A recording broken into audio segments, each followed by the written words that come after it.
From the Library of Congress in Washington, D.C.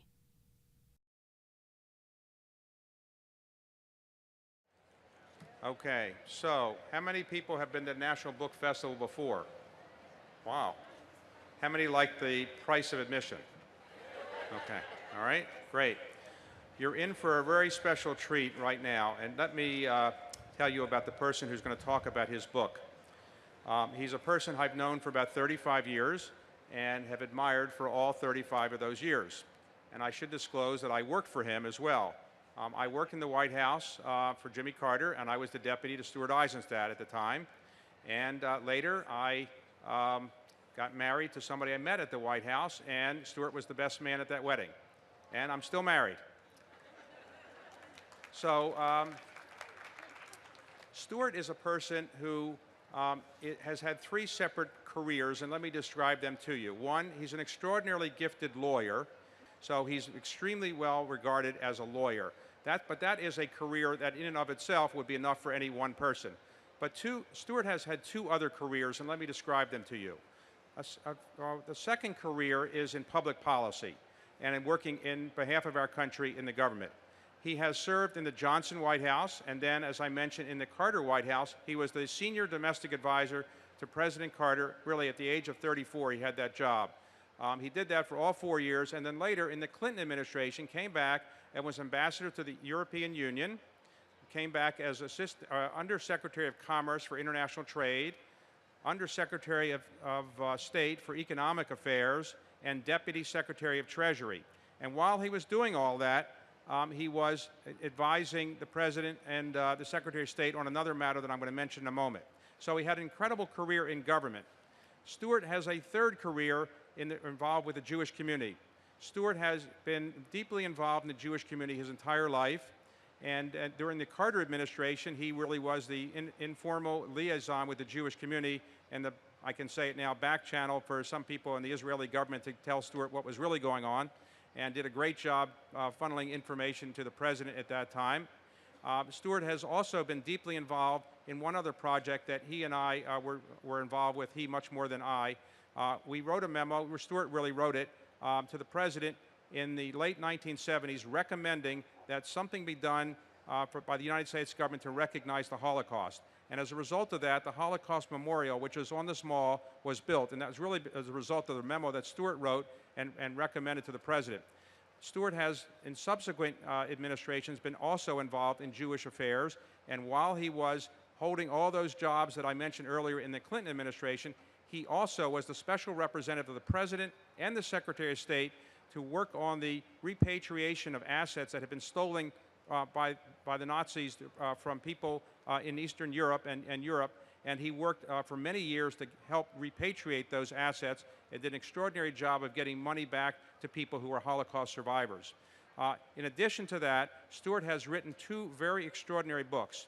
One of them is a book about his experience in negotiating on behalf of Holocaust victims. And that book is called Insufficient Justice. And that book has been well received and is the best description I've ever read about what happened to the victims of the Holocaust and how things were repatriated to them or stolen from them. And Stuart is responsible more than any other person for bringing back those assets to those Holocaust survivors.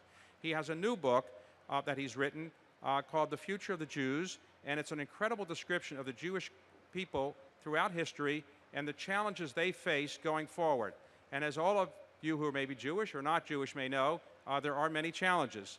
And as Stuart points out in his book, the population of the Jewish population is relatively modest. The accomplishments are extraordinary by people who are Jewish, but the challenges going ahead are some things that really the public has to focus on, and people who are Jewish and not Jewish really need to know more about. So it's my great honor and pleasure to introduce my friend and a great American, Stuart Eizenstat.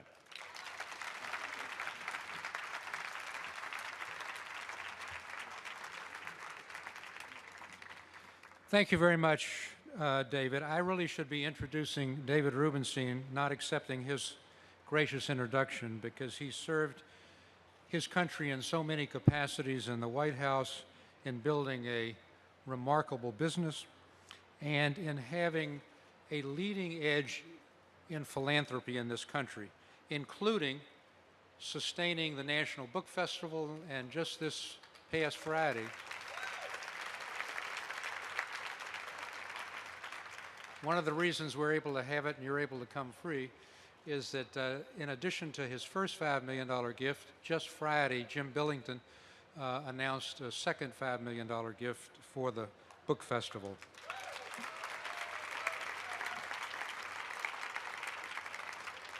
I also want to recognize the creator, the initiator of the whole concept 13 years ago of the National Book Festival, my dear friend and one of the great librarians of Congress in history, and there have only been 13, Jim Billington. We owe a debt of gratitude to Jim and David.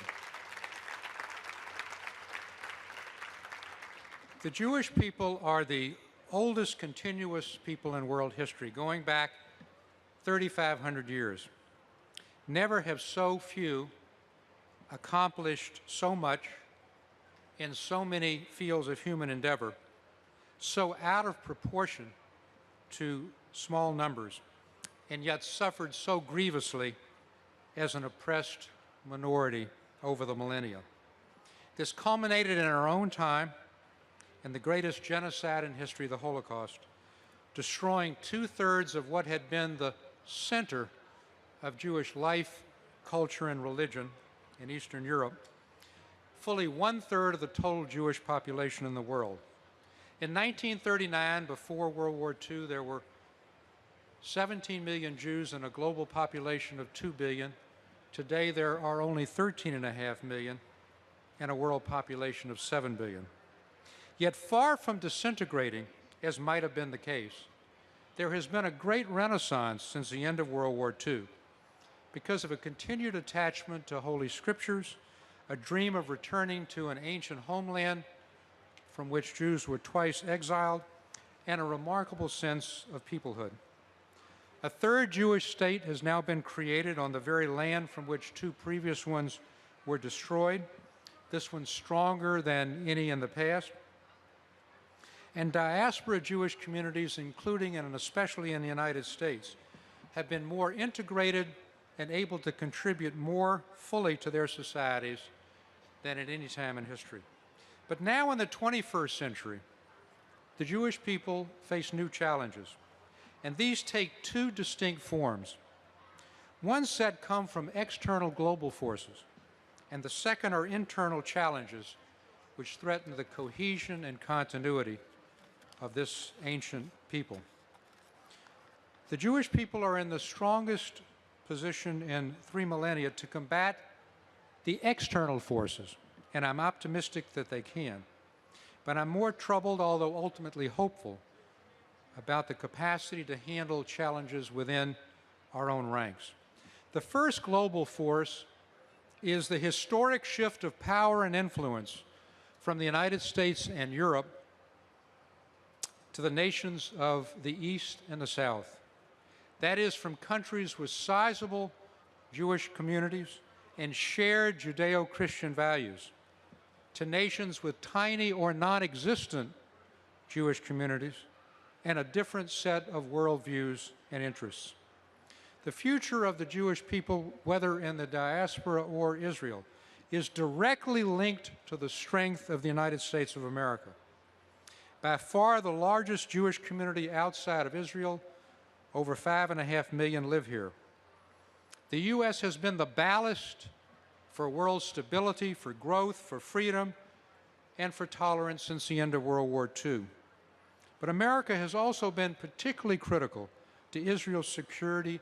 It is Israel's only, I underscore, only ally in the world, supplying Israel with more than twice the amount of military assistance as it does for any other country, sharing the most sensitive intelligence, jointly designing and funding sophisticated missile defense systems, and defending Israel against persistent attacks in the United Nations.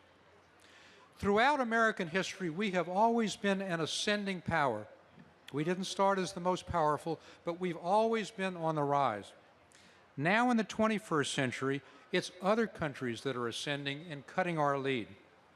From China to India and Indonesia, Brazil, Turkey, and South Korea, Mexico to Indonesia, reducing our advantage across the board. Last year was the first time in world history that more than half of the world's total output of goods and services came from emerging nations.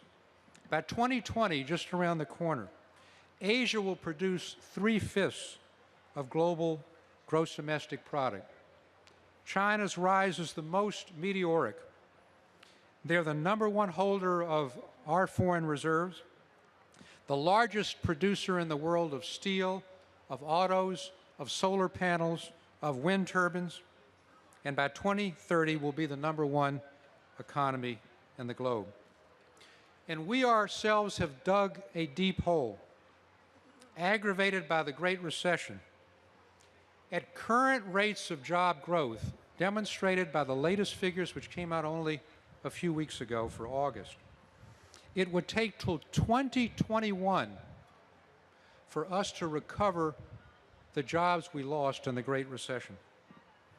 For the past 30 years, a disproportionate share of our national wealth is concentrated in the top 1% of the population. And we have, for a country that's always prided itself on upward mobility, less upward mobility than most European nations. Our dysfunctional, highly polarized political system, in fact, this microphone might not be working in a few weeks with the debt limit, is unable to come to terms with an unsustainable entitlement spending, an unfair tax system, a decrepit infrastructure, and the need to invest far more in education and job training and research and development. And yet there is good news, even with this, for America, and therefore for the Jewish people in Israel, which depend on America. And that is, we are not a beached whale like England after World War II. Our defense spending is more than all the 15 next largest countries put together. We're the only country that can project air, ground, and sea power around the world. Our universities are the envy of the globe. There are now 100,000 Chinese annually, including a majority of the children and grandchildren of the last Politburo studying in the United States. And there's a game changer that can arrest, if not totally blunt, this shift of power, something one would never have dreamed about talking only a few years ago, and that's energy. Through American technology, we've unleashed vast amounts of natural gas and oil from rock. Within 5 years, we will be the largest producer of natural gas in the world, and within 10 years, the largest producer of crude oil, exceeding Saudi Arabia and Russia. This will have profound impacts on jobs, and it already is, as companies move from China back to the United States to take advantage of plentiful, cheap energy. And it will help change the geopolitics of the world, as we'll be less dependent on the heroin of oil from OPEC. Improbably, in a country where, when I grew up, the joke was that Moses took the wrong turn in the desert, newly discovered natural gas off Israel's Mediterranean coast can be a game changer for Israel as well, with an American company from Houston, Noble Energy, finding the third largest natural gas field in the world in the last decade, and Israel being poised to be an exporter of natural gas. I wouldn't want to change our place with all of our problems with China's. It may be the second largest economy in the world and soon to be the largest, but on a per person, per capita basis, it's 130th in the world. It's racked with corruption and labor and environmental demonstrations, and its closed political system prevents it from being as innovative as we are. The great innovations come from the United States, not from anywhere else. Israel recognizes this new world order and is reaching out to the new emerging giants using its technological and military capabilities. China and Israel have a growing multi-billion-dollar trade relationship, and Israel is one of the top 3 suppliers of India's military needs. A second 21st century force is globalization itself, the rapid movement of capital, people, products, and services across national boundaries, powered by a digital revolution that is profoundly changing the way we live, work, communicate, learn, as the Gutenberg printing press was 500 years ago, and empowering individuals to challenge their autocratic governments. For sure, the digital revolution and the internet have a dark side. Radical groups can use it to recruit, train, and finance terrorist operations.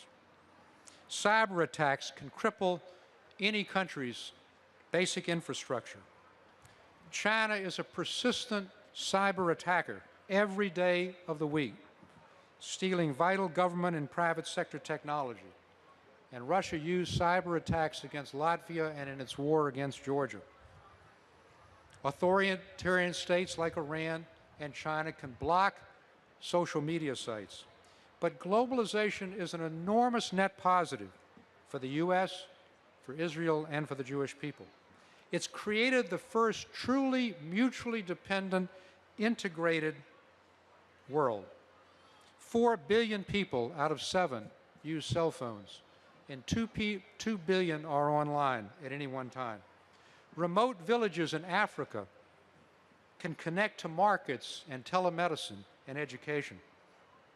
We have a global supply chain in which every product we use every day is not an American product or a Japanese product or a Chinese product or a European product. It is a global product. This cell phone, and I may be the last one using a BlackBerry, is made in 7 different countries. And any component not flowing properly means the whole product goes into the tank. This has created a mutual stake in each other's stability and prosperity. And added to that is a growing middle class in Africa and Asia with better education, access to health care, and new digital technologies. Within the next few decades, a majority of the world's population will not be impoverished, will not be hungry, will not live in degradation. And this will reduce conflict and produce a more stable and safer world. Moreover, success in this new 21st century requires precisely the qualities that enable the Jewish people and, yes, the United States to have survived and prosper. Creativity, adaptability, entrepreneurial ability, and an emphasis on education. Jews are truly a people of the book, with twice the percentage of young people in American colleges as the general population. And in Israel, with a population of less than 8 million, there are 8 major universities and more than 20 colleges. A third epic global force presents the greatest long-term external challenge to Israel, the Jewish people, and the United States, and that is the struggle for the direction of the 1.6 billion Muslims in the world. With Islam now the world's largest religion, overtaking Catholicism recently, and with the rise of radical political Islam. But it's dangerous to see the relationship with the Muslim world through Sam Huntington's prism of a war on civilizations. For sure, there are aspects of that, fomented, as we see in the headlines every day, by Islamic jihadists who want to expunge all Western influence and Israel and Jews from the Middle East. But my public service in the Arab world and around the world has convinced me that the vast majority of Muslims want peace and prosperity, opportunity, and a voice in their future. Indeed, the most pervasive battle is not between Western civilization and Islamic civilization. It is within the Muslim world, a genuine civil war with a struggle between Shiites and Sunnis, modernizers and fundamentalists, secularizers and Islamists, the Gulf states and Iran and Syria. Every week, more Muslims kill Muslims by far than kill or threaten Americans or Israelis or Jews.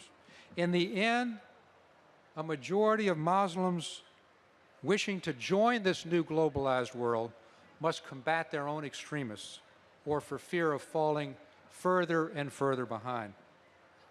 The lack of economic opportunity and political empowerment was the powder keg that exploded a few years ago in the Arab revolutions, with implications as earth-shaking as those that toppled communism 25 years ago. Israel is surrounded by a region on fire. Decades-old American-led Arab alliances, so critical to the United States and to Israel's security, have been shattered. Our influence in the region has sharply been diminished, as we've seen just in the last few weeks. The young, secular, media-savvy people who catalyzed the Arab Spring have been sidelined, with Islamic parties taking power, some moderate and some not. It will take years for these revolutionary forces to sort out. Nowhere more evident than in Egypt. So goes Egypt, so goes the Middle East. The U.S. must continue to stress to the military-led government the importance of democracy and tolerance, but our prime goal must be to strengthen pro-Western forces there and to preserve the peace treaties between Egypt and Israel and Jordan and Israel. The greatest danger to Israel is that an America exhausted and depleted in resources and having lost so many young men and women in struggles in the Middle East, in Iraq and Afghanistan, will recoil from further involvement in the region with a new isolationism, leaving Israel and American interest exposed. We've seen this on vivid display in the last few days in public and congressional attitudes towards Syria. We have no choice but to continue to engage in this volatile region. And yes, Israel must not be a passive bystander. There's a genuine common security interest between Israel on the one hand and the moderate Arab states on the other, the Saudis and the Gulf states, Turkey, Egypt, and Jordan, in combating Shiite radicalism, Islamic terrorism, the Iranian nuclear threat, and Syria's Assad. An Israeli peace agreement with the Palestinians, as difficult as it is not a gift to the Palestinians. It's a strategic asset to Israel, which would markedly strengthen the convergence of their interests with those of the moderate Arab world and create at least one stable front in their neighborhood. Yet Israel is not sufficiently seizing this opportunity with the sense of urgency that is required, continues to expand settlements over the objection of the U.S. and to withhold a few $1 million necessary to settle the dispute with Turkey over the Gaza flotilla. There's also a new form of ancient anti-Semitism aimed at undermining Israel's legitimacy as a Jewish state and seeing diaspora Jews as surrogates for Israel. This is rife throughout the Muslim world. Maps don't include Israel. Museums in major countries, a friend just went to Kuala Lumpur and went to the National Museum there and saw the most atrocious anti-Semitic literature for kids. And radical groups want to destroy Israel from the face of the earth. But troublingly, there is a new anti-Israel attitude in Europe, with calls for boycotts of Israeli universities, governments from Belgium to the Netherlands banning Israeli officials or threatening to boycott companies or investigate them for selling products in the West Bank. The European Union, as I speak, to which I was ambassador, is seriously considering ending its large R&D program with Israel over Israel's settlement policy. School children are harassed in the UK, so much so that former then Prime Minister Tony Blair created a special commission to deal with it. Jewish schools are attacked in France. And the center of these efforts at delegitimization are in the United Nations Human Rights Council, which disproportionately focuses on Israel, and whose special rapporteur only a few months ago publicly called for a boycott of over a dozen private companies, including 3 American companies, HP, Motorola, and Caterpillar, because their products or services are used in the West Bank. And again, it's only the United States that is Israel's defender.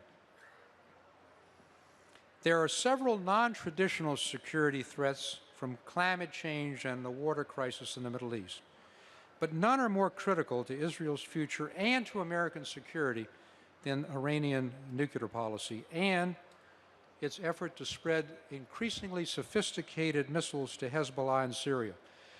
Iran has new missiles with GPS guidance.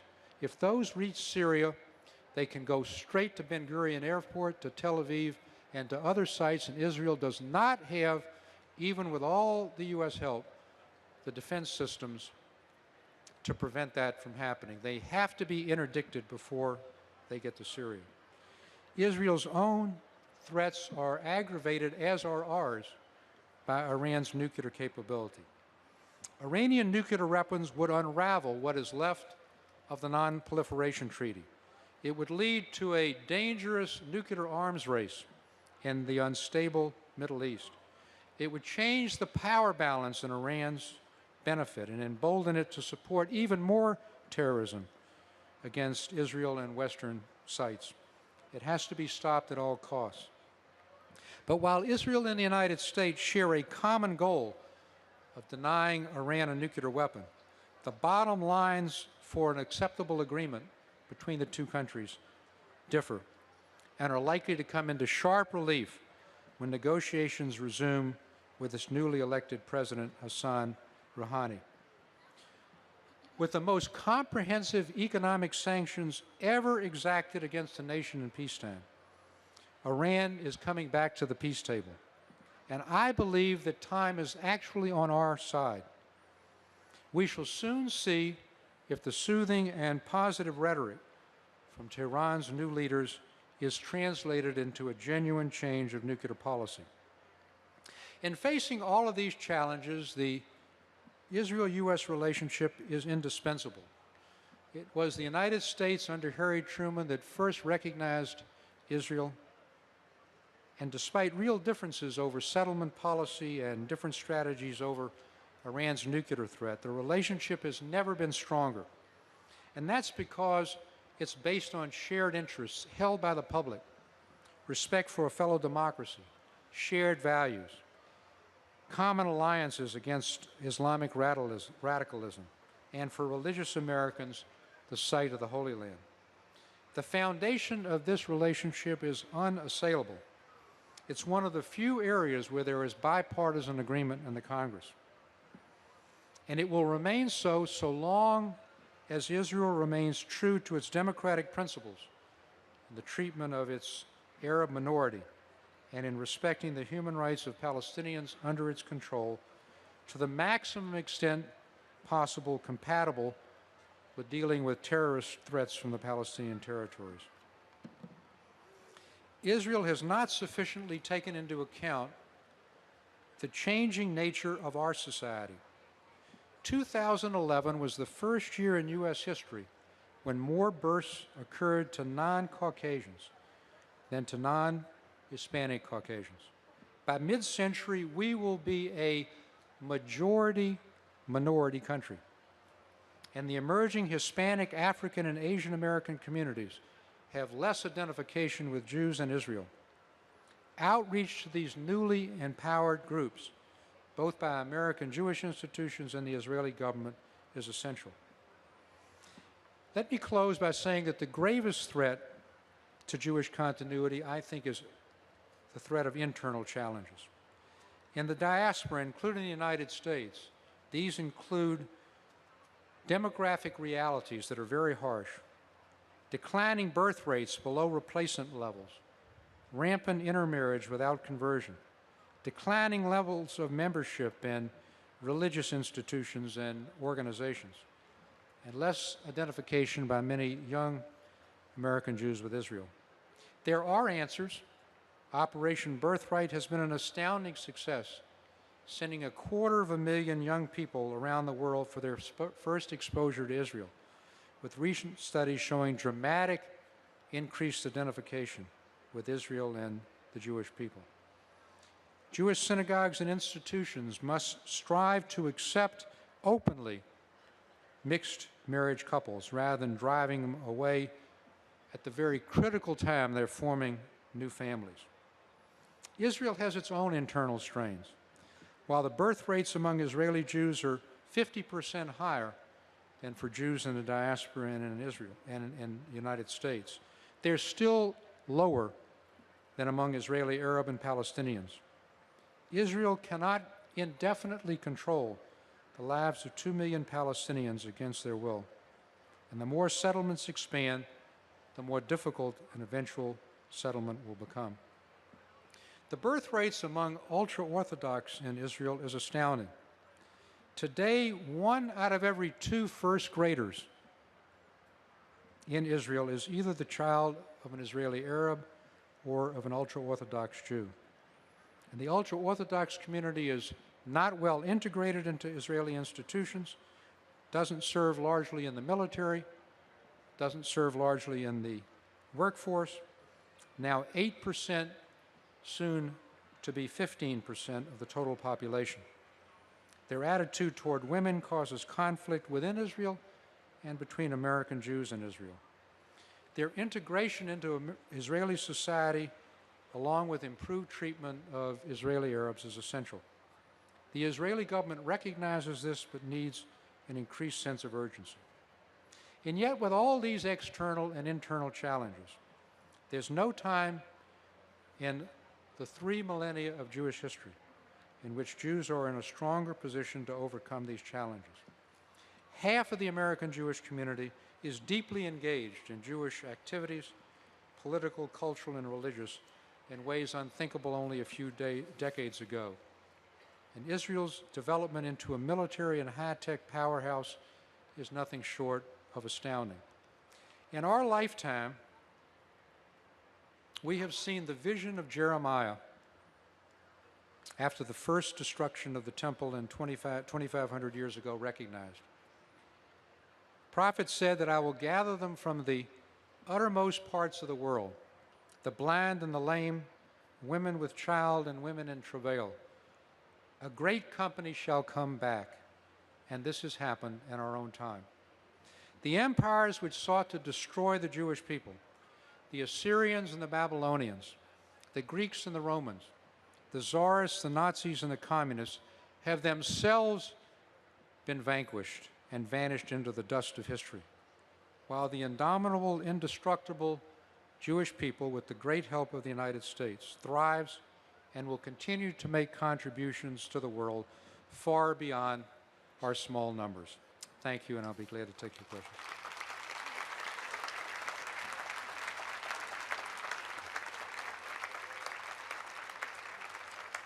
Let me start the question period with a story that was told to me by Senator Russell Long, who, when David Rubenstein and I were in the White House, was the chairman of the Senate Finance Committee, through which much of our legislation went. Very colorful senator. His father, the Huey Long of all the King's Men, was even more colorful.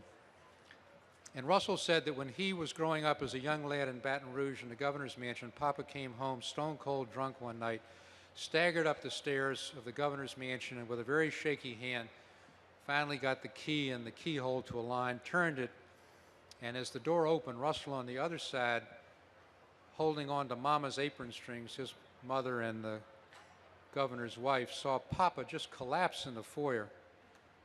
And Mama, he said, with her hands closed and looking down sternly for an answer to how this state of affairs could have occurred to the governor of the great state of Louisiana, Papa said, according to Russell, "Mama, I've completed my prepared remarks, and I'll now take questions from the floor." So I assure you that I only have water here, Marjorie, Jim, but I will take questions from the floor. Comments? Thank you. Yes. Do we have a microphone, perhaps?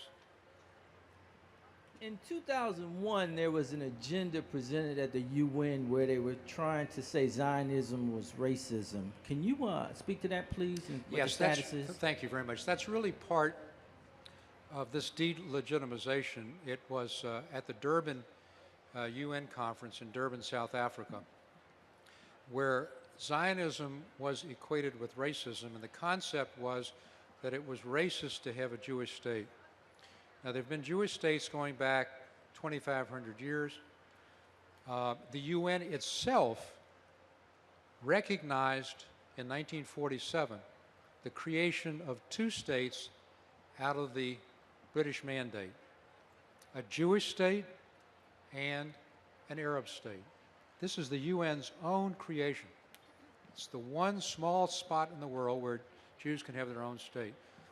And this was a terrific indictment of the UN, and it really set in motion this whole delegitimization project, which is now taking more and more and broader context, like, for example, boycotting products by even American companies doing business in Israel. I'll give you one example of a company that I actually work with just in the last few months that was investigated for 2 years by the Dutch government. This is a government, a very tolerant government, supposedly. And this company was accused of a war crime. Its leader, who had been born in Israel but was a citizen of the Netherlands, had a construction company that leased construction equipment. And it was like a Hertz rent-a-car. You pick up the rental equipment, third party takes it in a different country. In this case, it's Israeli affiliate, and somebody took it into the West Bank for some of the construction projects. A picture was taken by a Palestinian group, given to a prosecutor in the Netherlands. They broke into the home of this well-established businessman, confiscated his computers, and for 2 years had him under investigation for a war crime for having rental equipment used by a third party in the West Bank. So this delegitimization is a very, very serious problem. And we need to have not just the United States, but other countries recognize that as well. Question I have for you. Yes, ma'am. Your thoughts on Iran. My perception is kind of simple-minded in that I perceive the people, especially the young people, as being sort of not what the leadership is, not as harsh, not as anti-American. And so if you could just enlighten us or me as to the real feelings. Well, I think it's a very good question, and I think it has really profound implications for what happens really in the next few months. There have been 2 elections, really 3, in which the Iranian people elected rather moderate leaders. One, actually during the Clinton administration, Khatami. Then a 2009 election where clearly a majority wanted moderate candidates to win, and the Revolutionary Guard essentially voided it. And then the one that occurred only a few months ago with Rouhani being elected. Since then, the language coming out of Iran is radically different than what we've seen. Everything from Rosh Hashanah greetings to the Jewish community to statements about their nuclear policy. I believe that the Iranian people, who are very well educated, want to be reintegrated into the world economy, and they recognize, as does the new leadership, that their economy cannot create jobs with the kind of economic sanctions we have, and the economic sanctions will not be lifted until there's a resolution of the nuclear program. So I think that we're operating in a situation where it's not a pure autocracy, and where the voice of the Iranian people has been heard. And again, we'll know very soon. I mean, Rouhani is giving a speech this coming week at the UN General Assembly, and then negotiations will start. I suspect President Obama and Rouhani will meet at the UN in some capacity, and then negotiations will start. And they will take a long time, but we'll know fairly soon whether this popular will is translated into a change in policy. Yes? Why not abandon the two-states solution based on some of the comments you made yourself? And you said in terms of traveling to moderate Arab states, you see the denial all the time, the denial of the state of Israel. And based on that, and the fact that there isn't a place in the world in which Islamic people living side by side with other religions get along, unless it's in a police state like China or Russia when they suppress the Islamic. But if you look in places all over the world, whether it's in Yugoslavia, whether it's in other places in the world, Islamic people, based on their religion, cannot live with either Christians, Jews, Buddhists, Hindus. So why?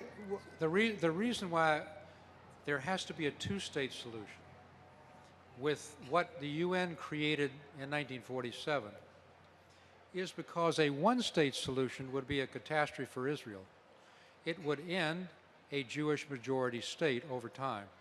And the very Palestinians who you're talking about would be a bone in the throat of any state trying to have a Jewish majority. Their population is growing faster. They want their own life. Now, I spent a lot of time in the West Bank and in Gaza, a lot of time. It is clear that there are radicals, particularly in Gaza and Hamas, who don't want, under any circumstances, to have peace. But my firm belief is the majority, the overwhelming majority of Palestinians in the West Bank do, and that with proper security guarantees, and they have to be proper, very rigid security guarantees, a two-state solution is the only way in which Israel as a Jewish majority state can over time thrive. Why not a three-state? You had mentioned the relationship between American Jews and the State of Israel. And I was wondering if you could speak to the idea that, from my involvement in the Jewish community, it seems like there's no longer a consensus in the American Jewish community on what that relationship with Israel should look like. For example, with many Jews actively speaking out against Israeli settlements, from organizations like Jewish Voice for Peace, who support the Boycott, Divestment, Sanctions movement, or J Street, which is having its conference next weekend. What do you think are the ramifications of that lack of consensus in the American Jewish community on what its relationship with Israel should look like, on the future of Israel and the U.S.-Israel relationship? It's a very good question, and clearly over the last 10 to 15 years, alternative voices in the Jewish community, like the ones you mentioned, have become more prevalent, although they're still not the mainstream. Let me answer this in two ways. The first is on the very basic issues of Israel's survival, its right to security, security guarantees in any peace agreement. There's no disagreement from left to right. I think it's a healthy thing that within the American Jewish community and the diaspora Jewish community, these different voices can be heard on different aspects of Israeli security, Israeli policy, as long as the basic security is taken into account. So, for example, I strongly advised the Israeli ambassador when he came 4.5 years ago, when the embassy was not meeting with the J Streets of the world, to do so. That these were legitimate pro-Israel voices with a different perspective, mirrored, by the way, with the very debate occurring within Israel. So if it's acceptable in Israel to have these dissonant voices, they surely should be acceptable here without weakening democracy. And indeed, I think the strength of a democracy here and in Israel is the ability to have, which you don't have in much of the Arab world, this kind of debate over what the best way is to secure Israel's security. So I think it's a good thing. I encourage it. I don't agree with all of those policies, but I think having that debate doesn't weaken but actually strengthens Israel and our relationship with Israel. Yes. I've enjoyed seeing you many times on C-SPAN, and I really appreciate your rational voice. My question is about the internal economics of Israel and how that affects individual Israelis within that country. I've heard that as few as 15 extended families control most of the economic wealth in Israel, and I wondered if that's true and how you see that's affected individual Israelis. There does need to be a stronger anti-monopoly effort in Israel.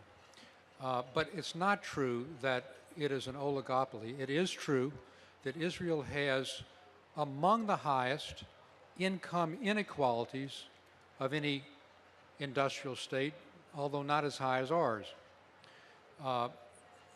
And the reason I think for that is that Israel's modern economic miracle is not built on blue-collar workers. It's built on high-tech and R&D, which depends on a highly educated segment of the workforce.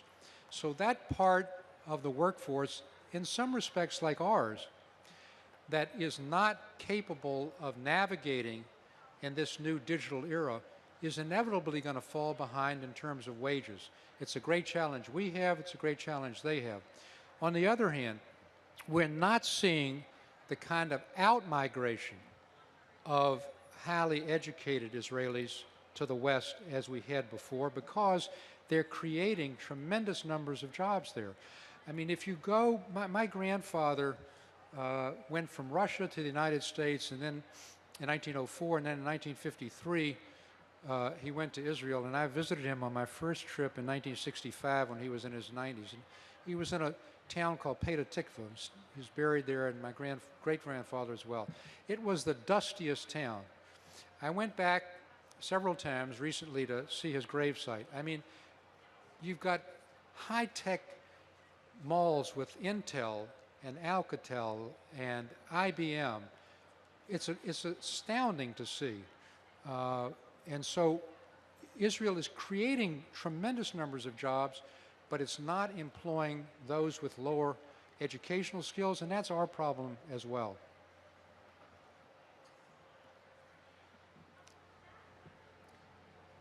Any other questions? Well, I hope everybody can go. I wish you could all turn around and go to Capitol Hill and tell them that when they create this kind of unseemly political impasse,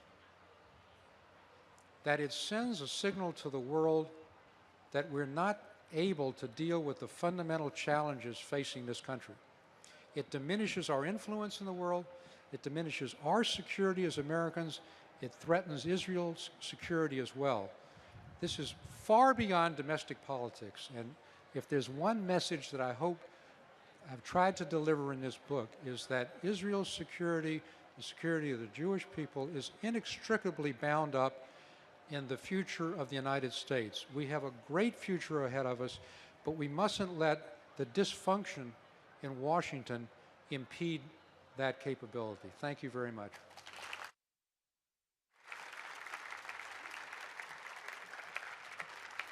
So everybody remember to go and buy this book. You can buy it in there and read it. You'll very much enjoy it. Thank you, Stuart. This has been a presentation of the Library of Congress. Visit us at loc.gov.